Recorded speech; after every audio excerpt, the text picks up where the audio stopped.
Senator Hillary Clinton has spent a lot of time campaigning in Florida over the years, most recently on behalf of the Obama-Biden ticket. Senator, good morning. Good to see you. Good morning, Matt.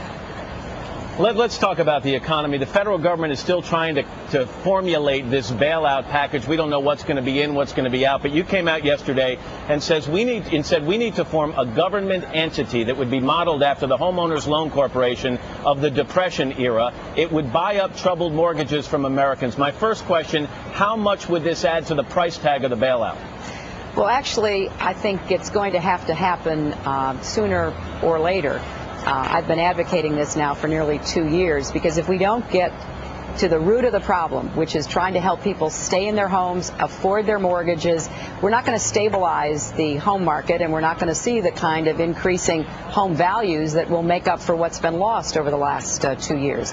So I think that so who would qualify to have their mortgage purchased? But Matt, if you look at what the model is back from the Great Depression, the Treasury ended up making a profit for the country. Why is that? Because as they bought up these mortgage assets, unlike a business that has to show a profit every quarter or every year, they could hold those assets and then sell them and help to bring the market back up. So we actually made money, and that's why I've been proposing this model for months now, because I think we're going to have to do it.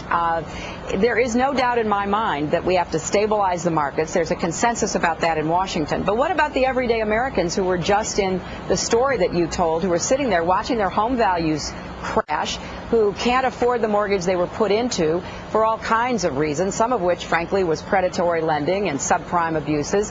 But there is a real perfect storm, and we can't just deal with one aspect of it. We've got to go and help the people who are most at risk. Otherwise, we can bail out the financial firms, and we're not going to get to the root of the problem. Real quickly, do you have support from both sides of the aisle on this, Senator?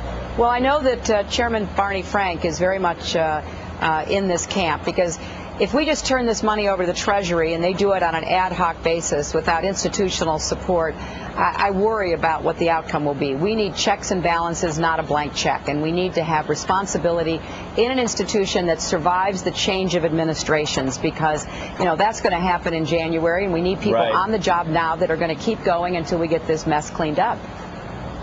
Let me talk about the change of administrations. Here in Florida, 27 electoral votes. It's a critical state. You've been down here. Can you convince your one-time supporters to stay with the Democratic ticket and Barack Obama in this state? Well, I am doing that. I've been down campaigning for Barack twice in Florida. I will be back. I've been across this country. And my argument is very simple. We need leadership that understands the challenges we're facing in the world and that can actually get the results we're looking for. And there isn't any comparison. We can't reward the Republicans for 8 failed years. There's a lot of reasons why we're in the mess we are economically, but you got to put some of the blame on this administration. And the Democrats fixed what we inherited in '93, and we can fix it again. Let me ask you about some recent polling. It says that support among women is fairly good for Barack Obama, but when you go inside those numbers and you look at white working class women, the so-called Walmart moms, they're strongly behind John McCain.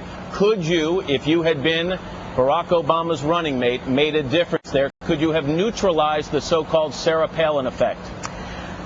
You know, Matt, there's no point in going back and, talking about something that didn't happen. I want to keep focused on the future and to talk to those people who are worried about their jobs, their home, affording gas and groceries, thinking that the government has just turned its back on them, making them feel almost invisible.